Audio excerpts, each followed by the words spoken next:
আজকে আমি বানাচ্ছি সুজির চমচম। এর জন্য লাগছে এলাচ গুঁড়ো, গুঁড়ো দুধ, সুজি, অল্প নুন, আর হচ্ছে চিনি, আর হচ্ছে লিকুইড দুধ।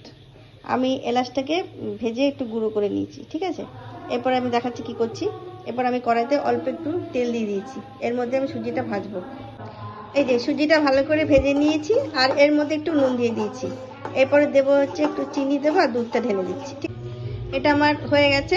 এরপর এর মধ্যে আমি একটু এলাচ গুঁড়ো দেখালাম, সেটা আমি দিয়ে দিয়েছি।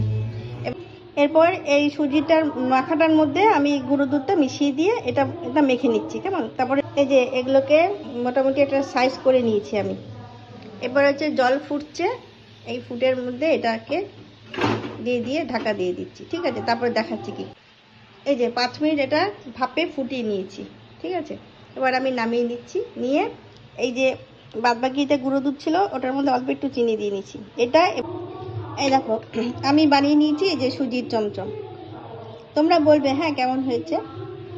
দেখতে তো ভালোই লাগছে, খেতেও নিশ্চয়ই ভালো হবে।